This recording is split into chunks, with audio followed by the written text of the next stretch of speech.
okay. You can relax for a minute. Did you notice the D's are a little more secure? Yeah. Yes. Now, sure, you almost forgot the octave key on that one, Yeah. but that's something you use anywhere in this section of the book. If you sense any sort of tension on that D, just drop it off for a second, put it back, and I love it because anytime I can have you play lower than these songs, it's keeping this open, it's making a bigger sound on the normal notes when you go back up there. So I'll write that down as a strategy. Just substitute, hey, I'll write it right in there. That's a low D.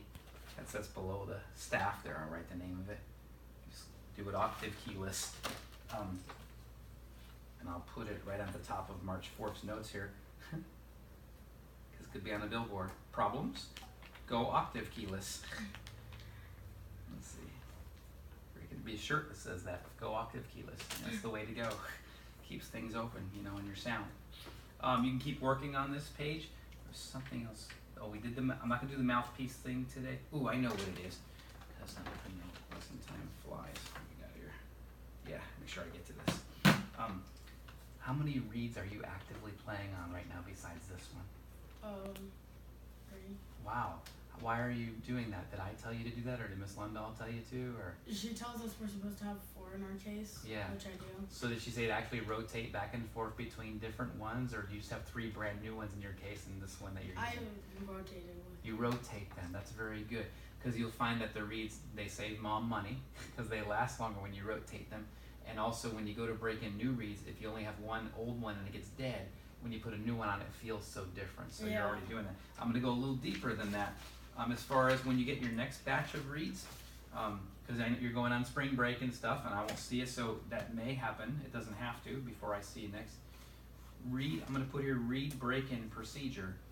And this is pretty intense, but hey, you got the $100 and whatever mouthpiece, Yeah. so we might as well go there Yeah. on what to do with the reeds, you know?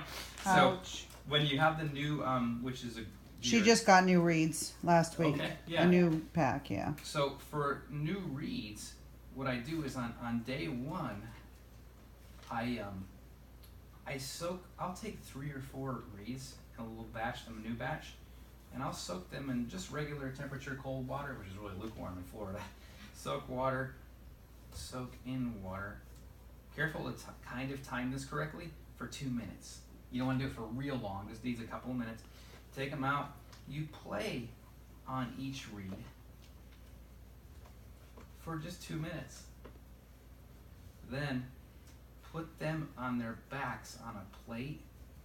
Because you soaked them in water, you want to put them back in the case, put them in the dark case, recase in the dark sax case, because stuff can grow on them. You know, so but you put them on their backs overnight on a plate and let them dry out. They might be wrinkled like a ruffled potato chip the next day. That's okay. Day 2, you repeat day 1.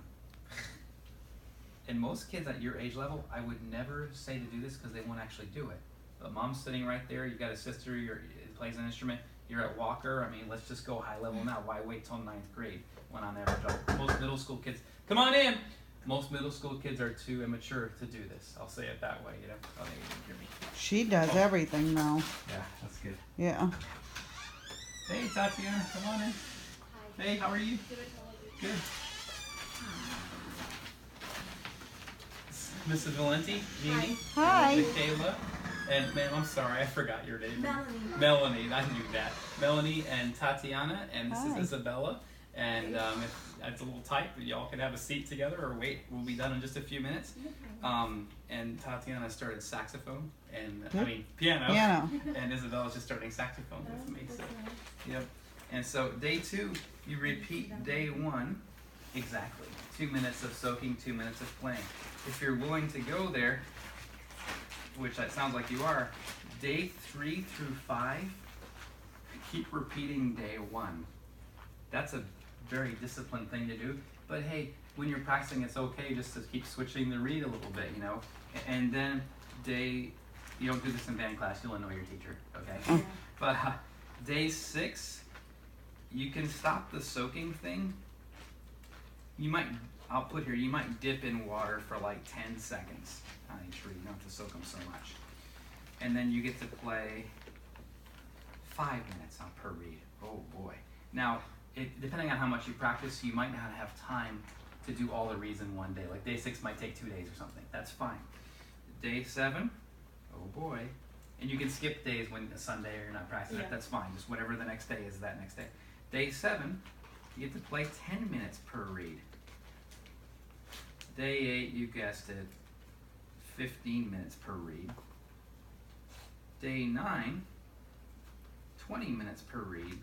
Once you hit day 10, you can do 20 minutes per read as a regular thing. If it's going to get you in trouble in band class, don't rotate during band class. But if you can sneak a moment where she talks or you're just sitting there and you feel like it's safe, you're like, it's never safe. We can have. I have some kids. They have reads they play in band that they blow out the whole period, and then the reads they practice on only at home and for the lesson for me. that are like at this level, you know. You try my little science experiment here, and you watch what happens to your tone quality. The other thing I'm going to share, and the last thing, is I don't think I've shared this with you yet, and this is really important. On YouTube, there are examples of great classical saxophone players, and it's nice to hear me once a week, but it's better off to hear them.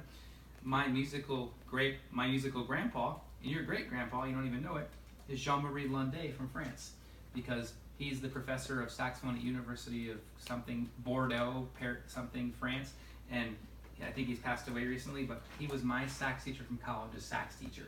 So he's amazing. Jean-Marie, just click his name in, saxophone, you'll hear some amazing saxophone solos. Eugene Rousseau, I could have studied with him. He was going to give me a full scholarship at Indiana University, but I turned him down and went in a different direction. I'll explain that another time. He's incredible.